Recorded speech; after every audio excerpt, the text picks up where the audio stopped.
Welcome again to Cottage Talk. This is our post-match show of Fulham's 0-0 draw against Crystal Palace at Selhurst Park. Joining me is Max Cohen in the bottom square. In the right-hand square is Mike Gregg coming back on the show. Also, Mike is actually a very good contributor to the Fofcast. Also want to mention the Fofcast. They do a great job as well. So it's good to have Mike on this show as well. Guys, let's not waste any time. Max, I'm going to go to you first. Let's talk about this 0-0 draw. I'm going to ask you the basic question. I've done this before. Let's do it again. Max, mad or optimist Max coming out of this match? Yeah, I mean, there's really only one way to put it, and it's 2 points dropped. Simple as that. So, I said that on the full-time show. Yeah, I don't know if I go as far as to say mad, but I'm definitely upset. I'm not optimistic about this. You know, we have to win that match if we want to stay in the league.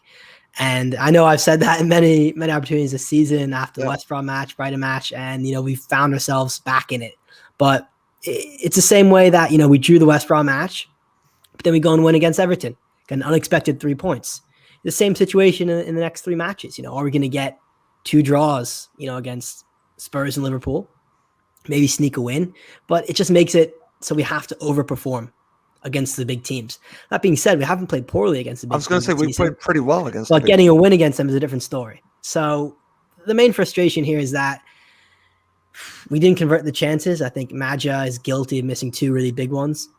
Another thing that I want to talk about is Cavallero. I think made a big impact off the bench. I agree. Finding, I think his best place for him is playing on the wing and coming off, for the final 20 minutes. That's a good role for him. And in addition, I think the Parker substitution to take off Anguissa and put on Mitrovic actually didn't have the intended effect. Well, we're going to talk about that because I want to get both you and Mike's thoughts on that when we talk about the second half. I think we completely lost the midfield in that situation and lost our groove. But again, main takeaways, Palace showed absolutely no ambition to win the game. We're the only team in it. And to come away with it with only 1 point is not disgraceful, but, it's going to give us a big mountain to climb again. Okay, so your biggest takeaway from the match is simply 2 points dropped. Yeah, for sure. Okay. Mike, over to you. We were talking off air, it's like, okay, we're going to spend some time talking about this 0-0 draw, but let's just, kind of limit it and just want to mention to everyone watching live, just stick around with us because the second half of the show, I think, is going to be fun. We're going to be doing something very interesting in the second half of the show. So just want to mention that. Mike, give me your opening thoughts on this 0-0 draw. Well, it really was dull, wasn't it? I mean, I don't know what you saw in America, but at halftime on the BBC here, they were actually talking about Line of Duty, which I heard about that. So, the first half was pretty dire, wasn't it? Second half was a lot better, but in the end, I've got to agree with Max. It's 2 points dropped, and there's a lot of games recently against the teams at the bottom where we're not losing. But we're not beating them either. So we're not picking up the points, which would make this running a lot easier. And to go to Palace, I mean, we haven't done very well there in previous years. And for a home team, they were very, very poor. And very poor, Mike. I know Palace fans aren't happy with Roy, and and you have to say, if I was watching that, I'd be very, very disappointed as a Palace fan. But, we should have won. Came away from it. It's definitely 2 points dropped. And there was only one, I think I tweeted or something, there was only one team that was going to win it, and that would have been us. Oh, absolutely. They woke up for the last 5 minutes, I think. But, I think that was partly our own undoing, which gave them some chances. So, yeah, it's disappointing. Yeah, you come away Sunday.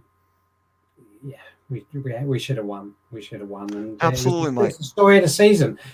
Tight and but just can't create good enough chances. It's all right having 10, 12, 13 shots, whatever it is, but it's creating the chances. And I think seeing Maja since he's joined, we saw those goals against Everton. Right.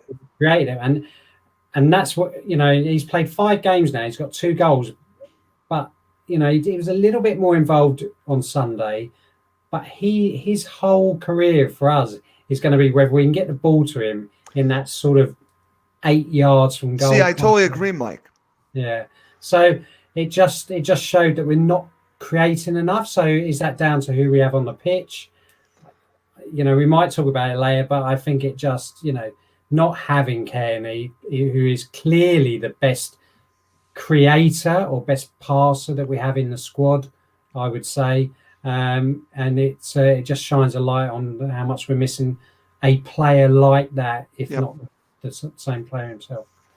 Well, what's interesting, Mike, and I don't know if you saw Gordon and Rob's show with us, but Gordon was, again, talking as a striker, that the striker, Maja or Mitra, just not getting the service, Mike. Do you think it starts with not having Kearney, or is it also a bigger issue out wide? Because why are they not getting enough crosses and action into that box? Well, I mean, it's, there's two types of things there. So if you've got Mitrovic playing, he wasn't getting good enough crosses to him to have enough chances. And then with Maja, apart from the Everton game, we're not going to the byline again, right, or playing the balls through like that. So it's a question of down to formation. It's a question of quality as well. Robinson, we all like Robinson, yeah? We all like the way he tacks down that wing, and that's why he was brought on at half-time. But let's be honest, his final ball needs to be better, doesn't it? Oh, totally agree, Mike. Totally agree. He's very much Fredericks-like in the first season and a half. Fredericks was with us, bomb down that wing, and there goes the ball into the Hammersmith end. But Fredericks had better crossing, Mike. He got better, and and we saw that at the height of the Ikanovich sort of team as well, didn't we? So. It is just creating good quality chances. That's the issue for me.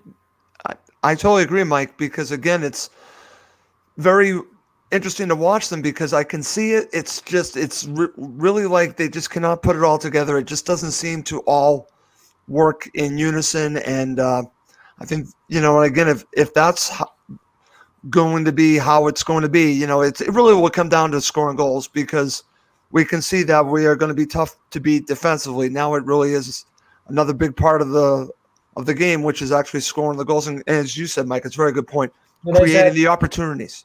Yeah, well, there's a little bit of a rule of thumb. It doesn't quite work, but for every goal you score, you roughly get a point. If you look at a league table, it pretty much works out like that. And we've scored, 21 goals, got 23 points. Yeah. And, we're not scoring enough. Exactly, yeah. Yeah. It's a simple game. We're not scoring enough. We are stopping teams from scoring themselves. But again, there's two parts to the game, and we're not scoring enough goals. It's great point. All right, guys. Let's just talk about the starting 11. Let's get there right now. Max, your thoughts on the starting 11? Were you happy with the starting 11? It was this starting 11. I think I don't think Anguissa started at Everton. I would have to rethink that a little bit. Maybe you have the answer to that, but it seems similar to the Everton game. Yeah, I think it was Reed and Lamina against That's Everton, what I think. Right. Anguissa came in this match, and then different from the previous match we played against Sheffield United, I think it was Tete and Aina to start. Okay. Rather than Tete dropped out against Sheffield United. Other than that, I think Cavallero dropped to the bench in favor of Decadova Reed. Didn't really have an issue with that. And I think that's what we saw there was probably one of our strongest. At the 11s. Time, what were you thinking? Because I actually liked the lineup. Yeah, I liked it. I think Reed and Anguissa is a good combination. I think those are probably our two strongest central midfielders. And then, Mitrovic back on the bench was big. Still don't know how Parker, or if you will, try to fit both Mitra and Maja in the same starting 11. But this seems like a good starting 11. Back four again is what we've called for. Sticking with that was a positive sign. Okay. Mike, what were your thoughts an hour before the match? Did you like the lineup, or were you thinking, and again, I was actually a little bit surprised that Robinson was back in. Robinson was not in. I'm sorry, it was Aina. I thought Robinson would start. So what were your thoughts? Yeah, well, I mean, first thing I look for is Mitrovic or Kenny in the squad. Mitrovic was back, so I was happy with that. But really, we pretty much know 9 of those starters. It's just whether is Tete going to be on the right, is Aina going to be there, Reed, is he going to start? I was glad Anguissa was back. Lamina, probably out of all the loans, is one of the question marks. What's he actually bringing?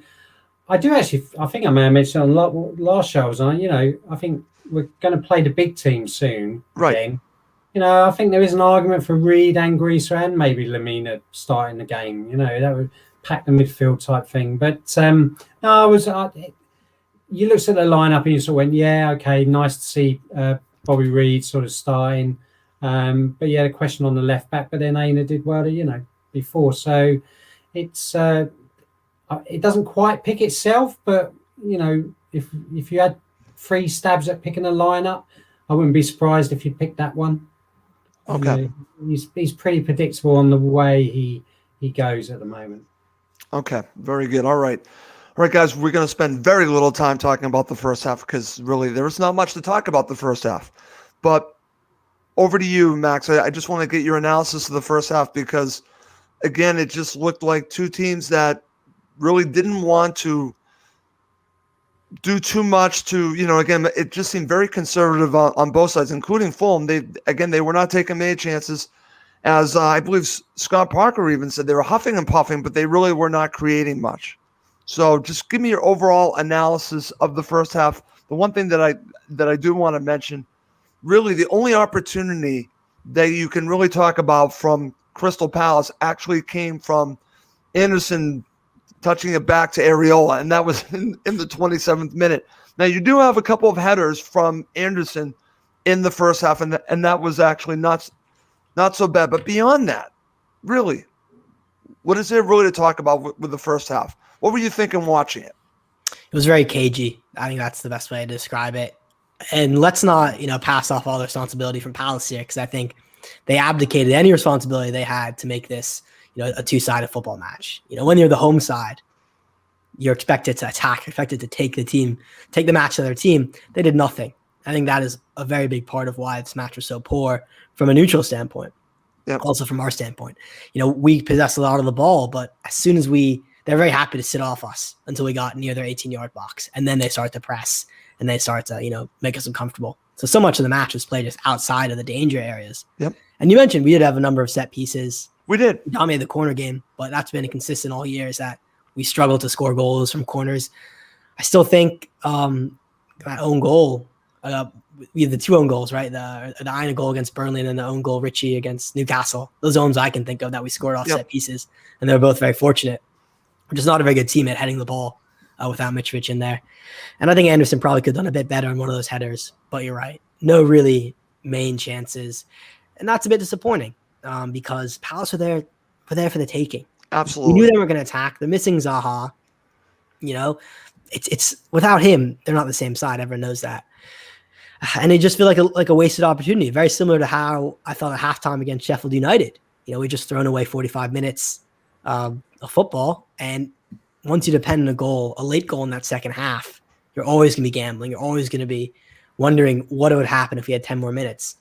And again, you can also think of the West Ham United match recently when we had so much pressure in the final 10 minutes. What happens if that pressure starts earlier? What happens if, we put that kind of pressure on in the first half?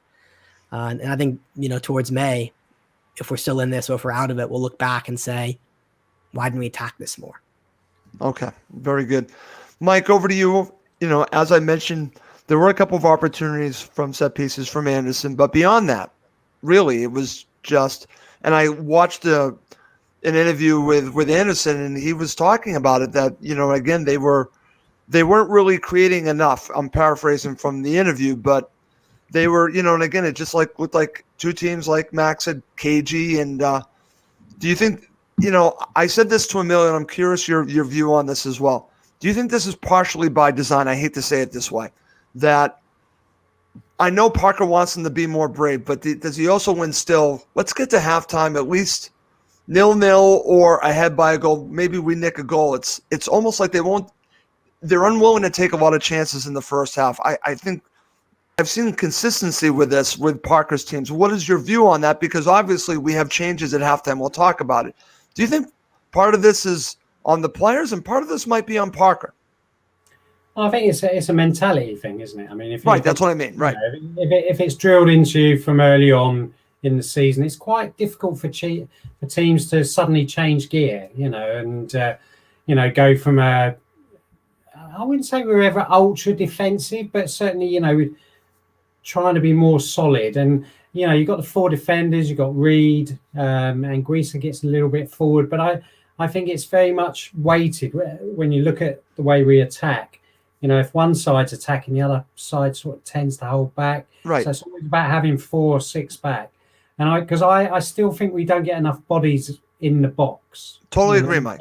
So you watch other teams who play against us, and you'll think, why have they got 2 or 3 people in the box when they're attacking? And we only ever seem to have 1. That's right, Mike. Maybe 2. We don't have the run. So we don't have Anguissa, Reed, or Loftus-Cheek, either of those 3 central midfielders, if you like, getting into the box when you've got Reed and Lookman down the other side. And I think it's also a case of, we have the speculative sort of shots from outside the box. Lookman are cut in, or Reed or Cavallero when he came on as well.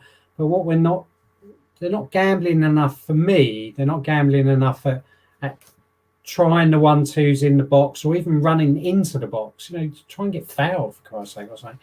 So not gambling in that sense. So I think it is just a situation where we've got ourselves solid, and that is just the way we play. But you've also got to remember Palace, as Max says, Palace was so negative, so solid. They were, it was almost like they were playing, 8 of you can't get over the halfway line. It was like, I don't know the hockey rules too much, but I know it's all about you can't have certain players in zones. And it was almost like that. But that's Roy, because Roy works like that. And we go back to the Great Escape, and that's how he built that team. But when you've got a team with a centre-back like Cahill, who is, let's be honest, over the hill, we should be causing them a lot more problems, and we should have been much more positive in a game that we should have won or needed to win. So the first half, it was really dull. Okay. All right. Well, let's transition to the second half, but we have to talk about what happened at the beginning of the second half, the changes. Now, what's interesting here is, Max, I'll start with you. I want to talk about Robinson coming on, because the broadcast that we heard, the international broadcast, they made it sound like they believed that this was injury related. As we find out after the match, and I said this on Full Time, that was not the case. Parker said that this was tactical, that he wanted Robinson in there to be more offensive, basically. So what were your thoughts when he came on? Did you see what he was going to try to do? Because again, I'm going to talk about with Mike in just a second, the formation change, which I learned from the Anderson interview, because they changed the formation. But part of it was bringing Robinson on. What was your thoughts when you saw this? Because again, we heard that it was injury related, and it turned not to be. This was tactical. Yeah, I think I can see the justification behind it in terms of, Robinson, a natural left footer on the left back position, where, we've mainly seen play on the right. So it was a bit out of position for him. Although, one of the best matches we've played all season, the Everton match, had Aina on that left back position. So don't know what to make of that, honestly. But I like it because you look at the wingers, Lookman, predominantly right-footed, he's always looking to cut in. Yep. And, you have Loftus-Cheek on the right. He's always looking, essentially, he's playing quite centrally because he's more of a central player. As Mike was saying, there's not a lot of width in the team, not a lot of crosses, and that puts a lot of pressure on those fullbacks. And if you want a fullback whipping crosses, you prefer the one who's, on his dominant foot. That being said, Robinson, as we discussed, his delivery is lacking. It's still a bit poor. So that's kind of a counter argument to that. But I do think he offered that pace, and there were a number of runs he had that came surging forward to help out Lookman. So I think it made a bit of a difference. Okay. All right, good. And Mike, over to you, because again, we're talking about the changes at halftime. When I watched the Anderson interview, which you can watch on FulhamFC.com, Anderson talks about the formation change, that they went to 4-3-3, and that was also intended to get more players in the box. We're talking about getting players in the box. So what did you make about the changes? We'll analyze the first half. Was this, again, I mentioned to you, this to me was Parker making, again, I want him to make tactical changes, but he waited until halftime to do it. In the second half, he does this. What were your thoughts about changing the formation? Now we learned that it was more of a 4-3-3, and I want to say it probably helped Ruben Loftus-Cheek get more involved. Yeah, I did watch that interview, and I didn't see it, I have to say. And when you look at the stats for the second half, if you see the positional stats, there is no change really. Yes, Loftus-Cheek maybe slightly goes a bit more central, but he seemed to go deeper too, Mike. Yeah, first half he was going all the way across, but actually, Robinson coming on didn't make much of a difference, sort of positional wise. So okay, it may have intended to go to 4-3-3, but to me it didn't work out. May have a little bit more when Cavallero came on. yes, Robinson, I can understand why, because we weren't creating enough chances, we weren't penetrating them enough, and you want to put a natural left footer on there anyway. So that made sense, and it's a decent sub, but I mean, it made a change. We had much more impetus in the second half, and we definitely went for it more. So even if I couldn't see the tactical change he was trying to make, you certainly saw a little change in the mentality and a bit more urgency.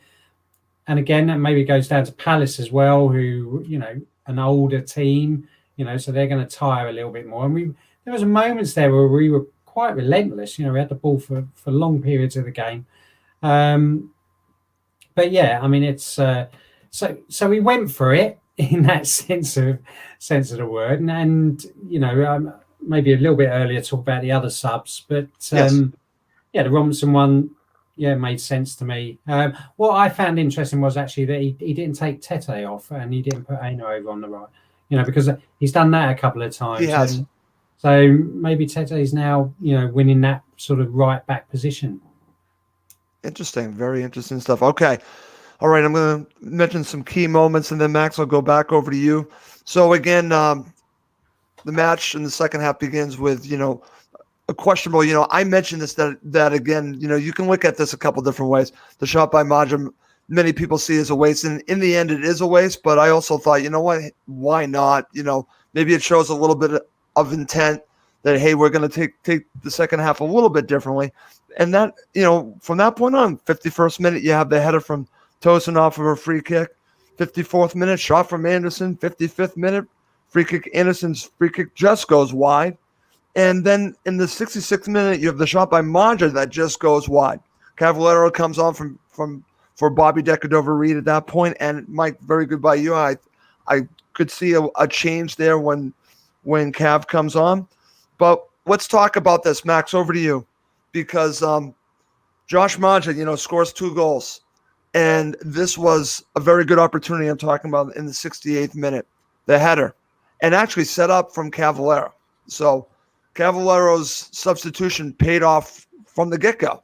So thoughts on this opportunity? Should he have scored here? Yeah, there's no doubt. I think, we give Cavallero a lot of stick for his poor finishing when he was playing striker. That's a great cross. I think we deserve to give him credit for the cross, but also criticize Maja because he got in front of the defender. He's 6-7 yards out from goal. And anywhere to left or right of the keeper, that's in.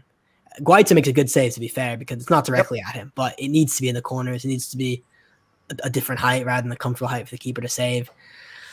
And yeah, when you get a striker in the January window and you put a lot of pressure on them, they have to make the most out of every single opportunity. So that's a tough one to take because it's a poor finish. And again, it's a larger issue when we're on top in matches, as that chance came in the middle of that kind of 15 to 20 minute spell of really good pressure. Yep. We couldn't capitalize. So again, I really like Maja. Of course, I love what he did in his first start at Goodison. But again, the recruitment, you have to point fingers at that. Again, in the attacking department, if you want to stay in the league, you need better quality up top.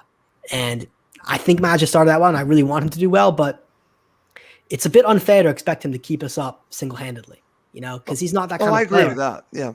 And I think it's not his fault. I'm definitely annoyed at him he missed a chance, but you have to look higher up the club and say, where have the striker reinforcements come? Why have they come so late? And honestly, Maja is not going to be that guy, in my opinion. I want him to be, but he played 1.5 seasons in Liga, played really well in League One in England. I don't think he ever made a Premier League appearance before he came to us in January. That's not the guy who's going to get you 10 goals in the second half season and go on a great run of scoring form. And again, I think a better striker scores that chance. As simple as that. Okay. Mike, your thoughts on the opportunity for Maja? Yeah, I mean, it's you've got to take your chances. That's the difference in this league, isn't it? That's the difference in quality. You know, we said earlier in the show that it's about giving him a chance. He gets that chance, he doesn't take it.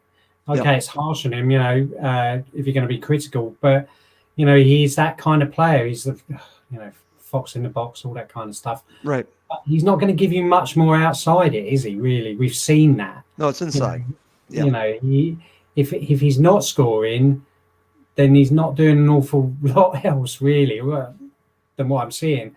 And there was lots of people getting carried away when he scored those 2 goals and that kind of thing. And he's clearly a decent striker. You can see that from his runs. Yep. Where he's trying to make space, and the players have got to find him when he does that. But it's just like you had Ivor on the show the other day. He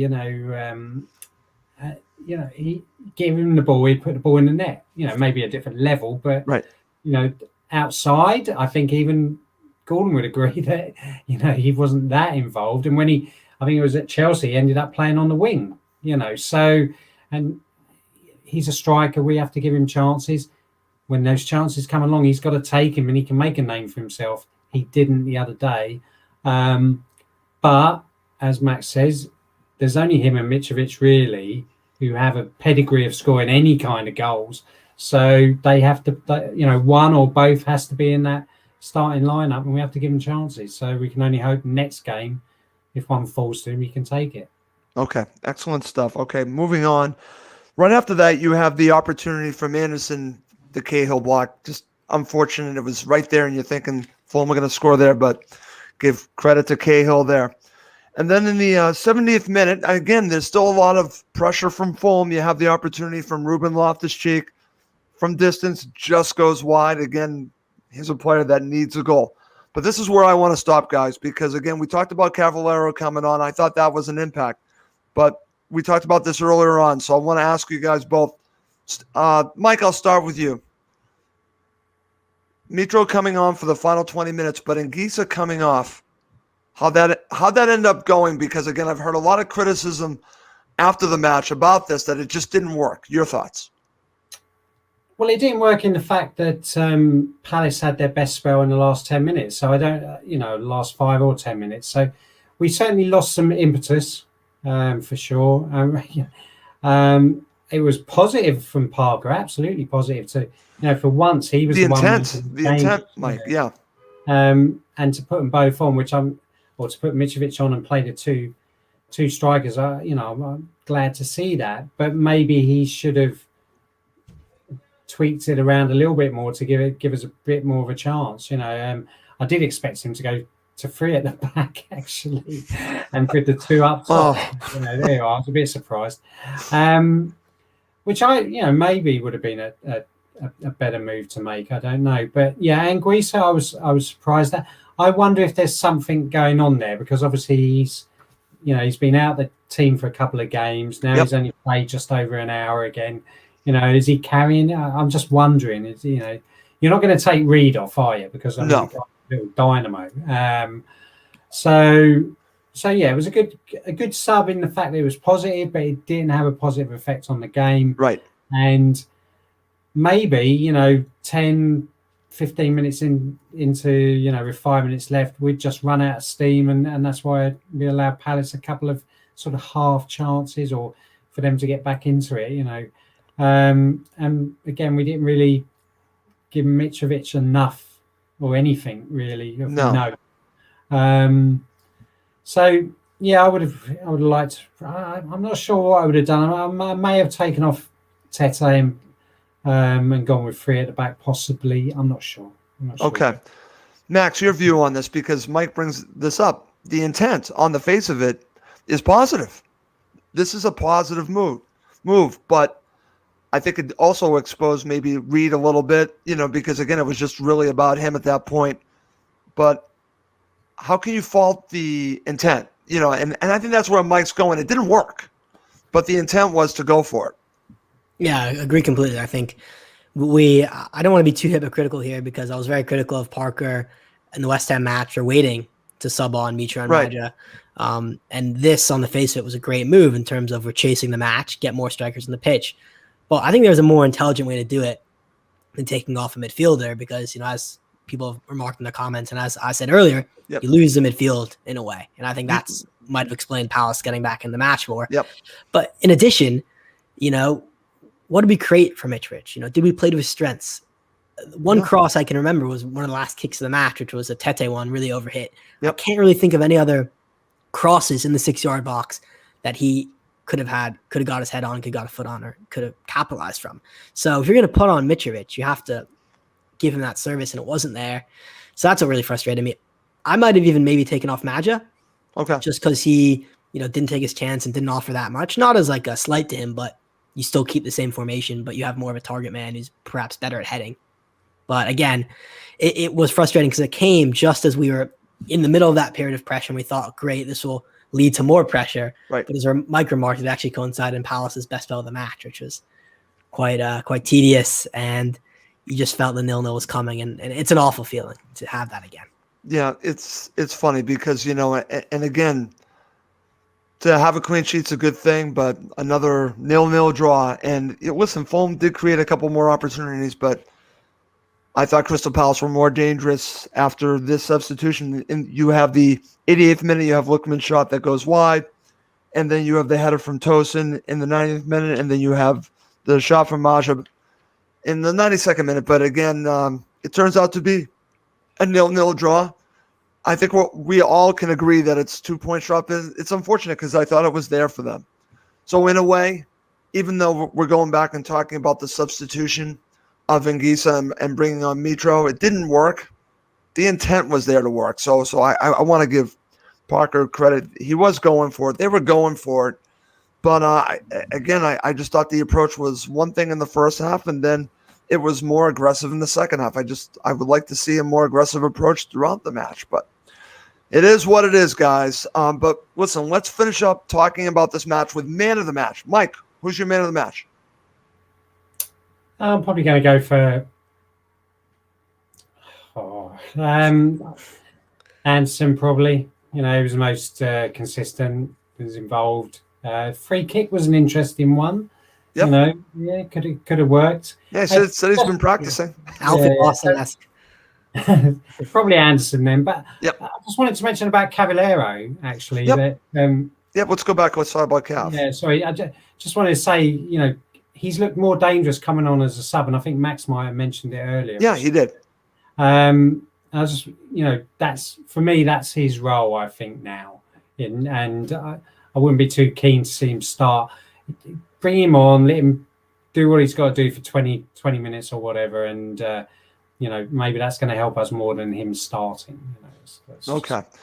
Just so you know, in a future episode of Cottage, like I've already thought about this, we're going to go through all the players, and I'm going to ask the question, are they starter in the Premier League, a bench player in the Premier League, or simply a championship player? So I thought that'd be, and Cavallero's an interesting one to talk about. So definitely just future episode I was thinking about doing that, really just talk about all the players. But all right, guys, good stuff. Max, over to you, man of the match. Sorry about that.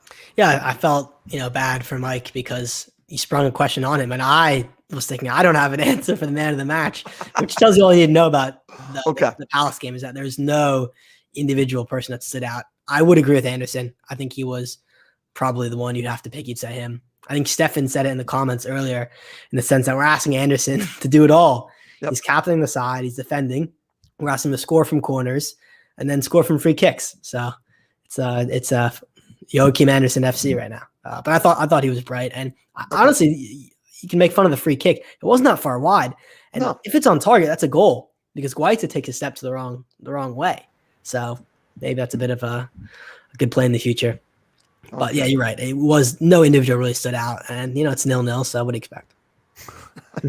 Okay, guys. Very good. All right. Coming up next, the second part of the show is going to be an interesting game that we're going to play. Okay, guys. As I mentioned to you guys off air, I had a little bit of surprise. And Mike probably figured out what the surprise is because, again, Mike loves numbers. So before we do that, before we start the game, Mike, let's talk about your tweets because I thought your tweets were more positive after the match because you were talking about the upcoming matches. And that's going to lead to our game. So let's talk about your tweets after the match.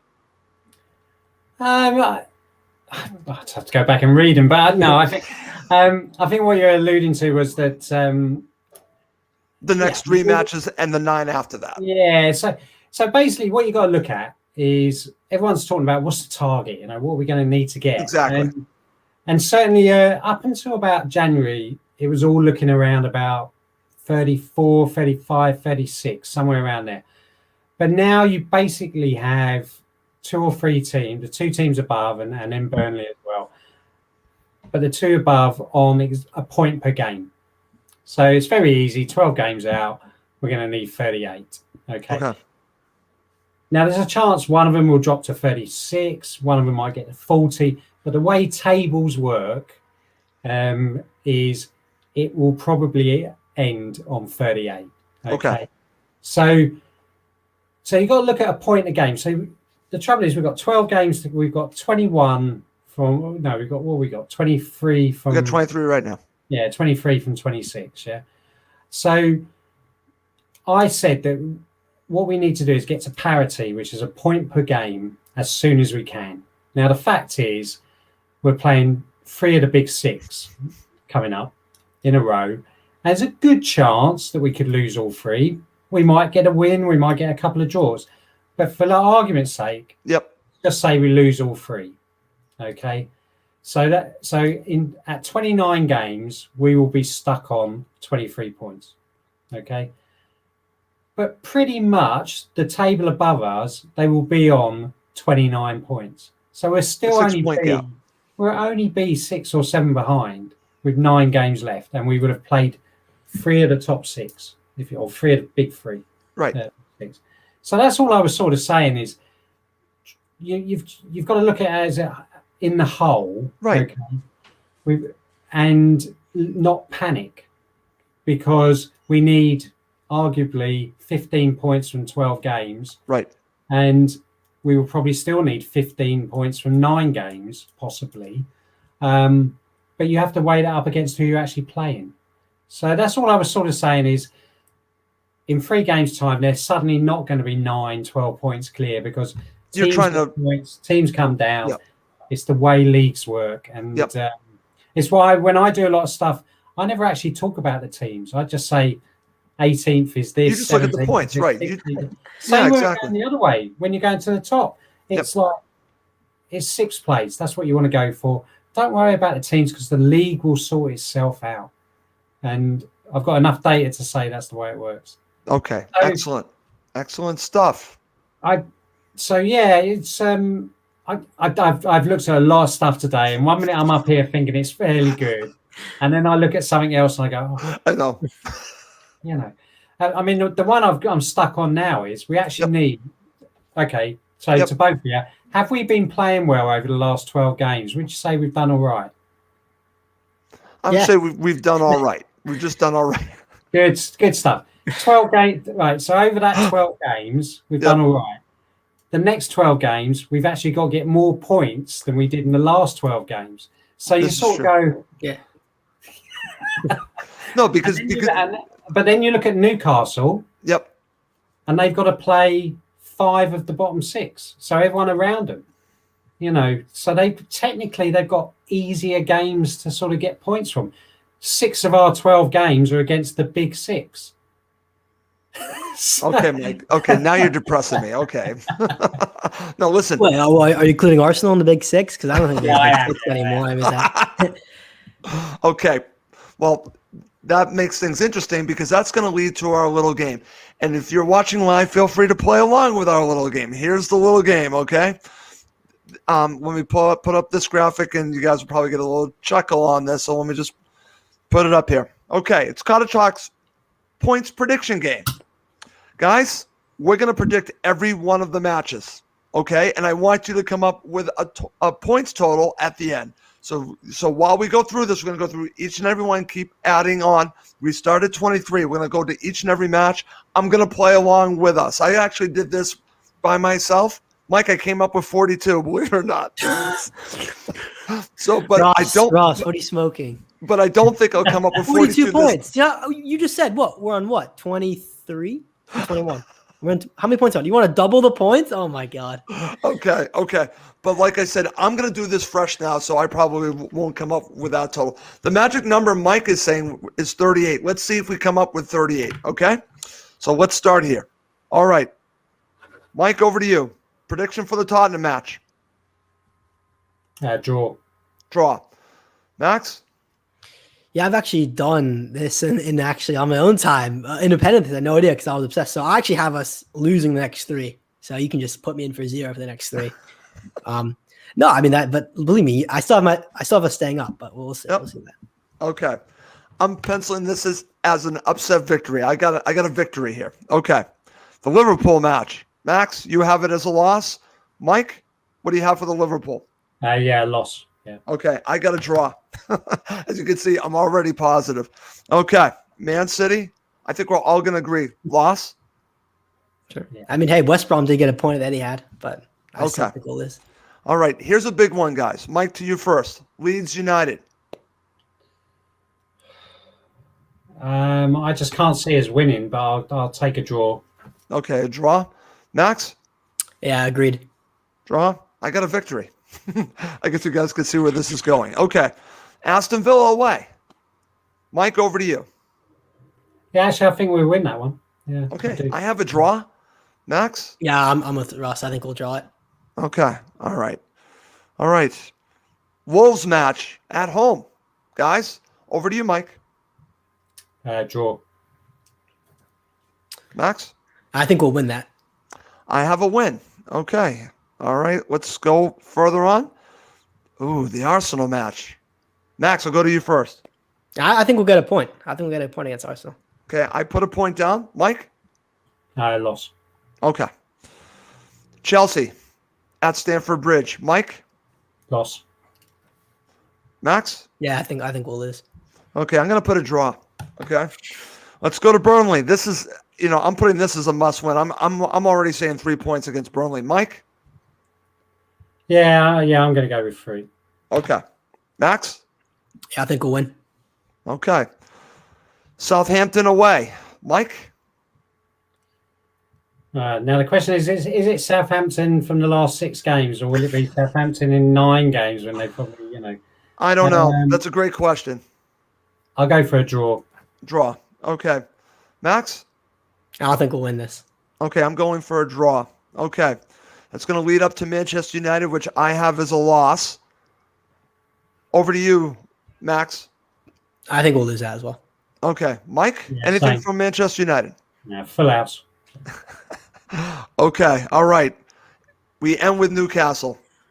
Over to you. I'll give you first shot at this, Max. Yeah, I think we'll win that. So in my situation, we win 3 out of our last 4. So I think Okay. we really turned on towards the end against teams around us. Okay. That's 15 points. Okay. Mike, over to you. Yeah, I think we'll win. Yeah. Okay. All right. Well, I think we'll win as it is. Now, if it comes down to it as being the playoff game. Okay. All right. All right, guys, let's all do our totals. Max, what was your total? You said you already came up with your total. Yeah, 15. So I think that gets us exactly to 38. I know. Yep, the 38. Okay. Mike? Yeah, I got 13, so it gets us 36. And then you do get them to 43, Russ. I know. So, Russ, what are your losses in this? My losses are Manchester United and Manchester City. So I think we can actually get points off of Chelsea and Arsenal. Those would be the games that I was kind of going back and forth on, but I'm not that impressed with Chelsea, and I'm certainly, and I think we can get a point off. Again, these are neutral matches now. That's why I've kind of changed my thinking on this. They're neutrals. So I'm thinking, why not? But you guys know me. I guess the better question is how many do you have us winning? Because I think we can draw. We've shown we don't lose very many matches, but we can't win. So how many? I have us winning 4. I have us winning 5. Mike, how many do you have us winning? 3. 3. But Okay. it's interesting because me and Max both have us losing 5, and you have us losing 2. Yeah. So realistically, I think me and Max are probably. Oh, you guys are more realistic than I am. I think we're just maybe a loss too many, but then maybe a win too many as well. So I think it just comes down to it. It is too close to call, as they say, Right. and it's going to be on a knife edge. And there's some really interesting 6-point games between the bottom guys. Newcastle and Brighton. They must be so demoralised from their games recently. I mean, talk about us not being able to score. Jesus. And we've all been focusing on Newcastle, the ones. Now they've got a couple of really serious injuries, which may cause them real problems. But you do wonder now with Brighton, maybe they're the team we might, end up. There is a possibility that 3 of us will end up on 36, 37 points, and because of goal difference, we'll probably get away with it. That's right. But we're a hard team to beat, but we can't score goals, so we're struggling to win games. So a point a game over the next 12.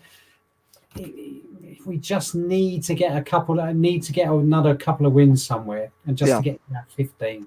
That's why I kind of threw the Tottenham match. I'm thinking like the Everton match. Now, again, I could be dead wrong on that, but and again, you guys know I'm positive. I didn't even do my total beforehand. I just did this fresh, and it's actually before I did it, I had 42, and I do it again, I have 43, which is pretty pie in the sky. I can't see that happening, but you know what? We'll see what happens, guys. But I look at it a different way, Russ. So I mentioned we're playing 6 of the 6 big teams. Yeah. Whether they're in the mid-table or not, doesn't matter. But they're the 6 big teams. So out of those 6 games, if we can get a win or 3 draws, then you need 12 points from the other 6 games. Okay. So and you look at those, and that makes it tough. So once you break that down, you then sort of think, well, maybe a win and a draw from those 6 games. So it's really knife-edge stuff. We haven't got much room to make too many mistakes. So going back to my tweets that you mentioned, yes, we can lose the next 3, but it does make it incredibly hard if we can't pick a point up or 2. So. Right. Well, Mike, you brought up a good point, because out of, say, Newcastle, Brighton, and us, Newcastle United, and again, I can't stand. I watched that last match, but there's a common theme of not scoring goals, but Newcastle United will get Callum Wilson back, and that will make a difference. Maybe you're right about Brighton, Mike, because they can't score. I think they're worse than us. I mean, they really struggle. It's funny. That's a team that looks like they could be a top 10 team. They just can't score goals. As Giannis said to me, it's like, what's wrong with Brighton? They just can't score goals. What I think gives us a chance, Mike, like you said, we need the goals to win the matches, but we'll always be in these matches because of the defense. So we should be in it to the end. Yeah. Would you agree with that? That we should be in this relegation battle until the end because of the defense? Yeah, to get us over the top, it's going to come down to the wins. Yeah, I mean, we don't look in danger of losing games an awful lot, but then we're not convincing in going to win them. So that's why I go back to the point that, over the next 12 games, we could probably get 13, 14 points maybe, because that's historically the way we are, and we're stuck in that gear. And, I don't agree with people who say, oh, this team is a top 10 team. It's not, because it can't score goals. That's right. So it's not. And, it's...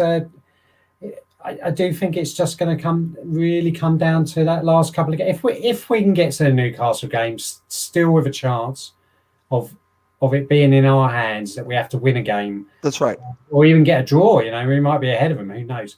Then that would be, a brilliant achievement. But I can't see it being a situation where it's done and dusted and we're safe. I just can't see how that mathematically works out for us. Okay. So you go against the positivity of Rob and Gordon, because if you saw the show, Mike, they had me all excited because they were very positive. So, and as we said off air before we started, I try and be realistic. I know. I hope we are, Yeah. I'd like a nice, relaxing game at the Cottage if I was able to get a ticket. But I just don't see it. Mike, one final topic going on, because again, let's say it comes down to the Newcastle match, and let's talk about again if supporters are going to be allowed back in. Do you think that's going to be a reality? Because I'm sure there's going to be a lot of pushback. What's the latest you're hearing about that? Well, so I mean, it does look like it'll be a reality, but the situation is, and some people might say, "Oh, well, that's tough." Is I don't think it's fair because of the way the cut-off date is with regards when fans could be allowed in. Yep. There is a chance that the week before, on game 37 or 36, whenever it is, those teams won't have a fan. So, I think I do think it's unfair for us in a game which potentially, is a decider for us to have home fans, and Newcastle would not have had that chance in their previous home game. So there is talk of moving the games to get over this sort of date. Yep. I just think it's unfair, and I know I'll get, I know some people I've mentioned it to people, and they go, "Oh, we're tough," and all this kind of stuff. But in the end, you've got to look at it in the whole. That's the way I look at it. It's just a bit unfair, I think. We'll take a ticket, and I think as I was going to say, Mike, are you going to say no? Obviously not. No, you're going to be there. The rules. You play under the rules, but yeah, exactly. Honestly, but it is unfair, Mike. I agree with you. I wouldn't let any fans in. I would just finish the season without fans. Yeah, because it's still May. Yes, the vaccine is being rolled out here very quickly, but at the end of May, we're still going to be in a situation where it's still going to be restricted, and you're still going to have lots of measures in place. Just why do it for that last game? Just wait until August when we're going to be in a much better position, and it's fair on everyone, and safety-wise, it's fair on everyone. Okay. But that's just my view. So. Okay, Max, what do you make of this? Yeah, I think the proposal maybe to push, the second to last match week to a date where it makes sense might be fair. At the end of the day, I'm pessimistic that any fans will be let in at all. Kind of agreeing with Mike. This virus has been so fast changing, and I remember, I've heard all about the UK stuff when Boris said, "Oh, you can visit your family on Christmas," and we have variants. The virus changes. No one really knows what it'll look like in 3 months' time, whatever. And hopefully the vaccine route will go as well. I mean, I'm fingers crossed it works, but I've seen enough of this disease that I know there's no easy way to predict 3 months out what will happen. So I predict we might not even have to deal with this question because we might not be at that point. Okay. But just a point on the last conversation about how many points you need, et cetera. Yep. You look at Newcastle United, and I know Mike doesn't like to look at the other teams, and I respect that from a statistical point of view. But as a fan, I have to look at it. So their next three, they play West Brom, Villa, Brighton. So I think that's a decent opportunity to win against West Brom and perhaps win against Brighton. Of course. But they enter. Who are they going to play though? Really tough run. Brings Brighton down. Yeah, that's fair. But they have a really tough run in. Spurs. I think Burnley's probably the weak link there, but Spurs, Burnley, West Ham, Liverpool, Arsenal, Leicester, City. So that next 7 matches, that's tough for them. And then the final 2 is us and Sheffield United. Sheffield United, yeah. And I actually went and calculated the Newcastle points, and this probably was a bit pessimistic, but I have them getting 11 points over the run where I have us getting 15. So that has us staying up, etc. But it just goes to show that Newcastle don't have an easy run either.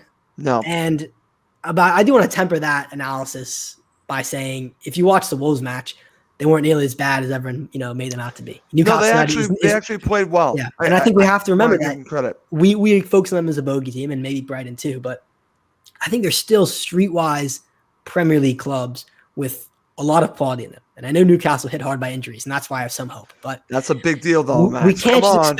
We can't just expect them to roll over in the run-in. And I think their wins against Everton, they want to go to St. Park as well. Yep. And they beat Southampton. It shows that they kind of that winning mentality in a way that it would be unlikely for them just to lose so many in a row. But I'm hoping they fall apart. I think they're going to be faced with injuries. That's big. I think Sam Maximin might be out. We obviously know Callum Wilson's out. But as Mike mentioned, Brighton can get sucked into it. And when the teams around us play each other, on one hand, yes, it's good for a team like Newcastle, but it means that they can't all win. They both can't win matches. So it's one way to look at it. Yeah. I think Mike had the best point in the sense, and that goes to Mike's point that it's not going to be like 9 points, Mike. It's going to be like 6, even if we lose all 3. Yeah, I mean, it's don't underestimate. We all underestimate Bruce, and we can all laugh at him, but he's an experienced manager. As I mentioned, 5 of their games are against the teams at the bottom. Yes, they got those other hard runs, just as we have as well. Yeah. But he knows how to play against us, and he knows how to play against those other teams at the bottom. And as a Newcastle, if you're a Newcastle fan, you're looking at those 5 games and you're going, I mean, what do we need from that? You're not ideally 10, but probably if you can get 7 from those 5 games, that's and then pick up 3 points in one of those other odd ones, you're almost there. But I think you're really, 11 from their last 12 or 10 from their last is a realistic figure for Newcastle. So again, so it's right on the edge. 36 points. Yeah, exactly. Right on the edge. It's that win here. It's that last minute winner they get against Brighton or whatever that's going to flip it. Yeah. It is. It's going to come down to the end, but that's what made this exercise interesting, even though I was kind of the outlier with my total there. But, it was interesting to see both of your totals because you guys are more realistic than I am. I'm way too much positivity. I'll be the first to admit it, but that's just how I roll. Anyways, great show. Before we go, Mike, final thoughts on the show before we wrap this up. Yeah, I really enjoyed it. Considering it was probably the most boring game to watch all season. But that's why I came up with this game. Yeah, no, it was good show. Really enjoyed it, and it's there are positives to take. We are playing well, and or certainly in certain ways we're playing well, and our points should be a bit higher than it has been. But we've just got to find a way to score a goal. Somebody's going to get beat. I don't think somebody's going to get beat well. I don't think it's going to be in the next 3 games. But before the end of the season, we're going to see us get 3 or 4, I'm sure. Okay. Max, final thoughts before we go. I like that optimism from Mike there. I know, it's actually making me feel much better. But it's funny because that just seems so outlandish. And I know we got 3 against Leeds and a loss, but I think that's the highest we got all season. So it's amazing to think we get 3 in one match. But one final thought I want to say is that I think all of us have us beating Newcastle in the final of the season. I think, Russ, in your scenario, we'd already be well clear, so it might matter less. Oh, yeah. But in Mike and I's prediction, what worries me, and this might be getting a bit too ahead of myself, but I'll go there, is if Newcastle are ahead of us, right? It could be 1 point, could be 3 points, whatever. All they'll need to do is just play for the draw, and we'll need to win. And what worries me is they'll just set up shop, and knowing our weaknesses of breaking teams down, it could be just such a nerve-wracking, frustrating match. But, we're not there yet. That's many months away. I would like to be in that situation regardless. I understand what you're saying.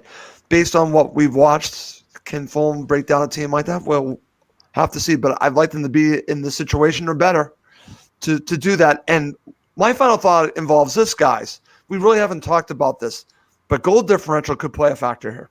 Goal differential. And Newcastle United, and again, there's some decent space there. So again, just don't sleep on goal differential. And like as Mike said, listen, if we beat someone fairly well, that's going to increase the goal differential. So that's something to consider if it comes down to that final match. But in my scenario, it's not going to come down to that final match, guys. Anyways, all right, great show. But it is time to wrap up this episode. I do want to mention this, Mr. Cohen. We're going to be doing Cohen Squared show. Yes, we're going to be doing a special show it's going to be Wonder Twins. It's going to be Max and his twin sister going to be doing a show with me. That should be a lot of fun. I look forward to that, Max. Are you looking forward to that? Yeah, it'll be good. My twin sister, Rachel. Russ just found out. I thought I told him earlier, but he just found out last week that I have a twin sister who's a massive Fulham supporter as well. She always listens, or she says she listens to the podcast, but she watches every match. And hopefully we'll get a good show in soon. Yeah, that should be fun. That should be a fun show to do, and I'll just basically step away and just let the Cohens go at it. So that should be fun. But anyways, let's wrap up the show. For Max Cohen and Mike Gregg, I'm Russ Goldman. Thank you as always for watching and listening to Cottage Talk.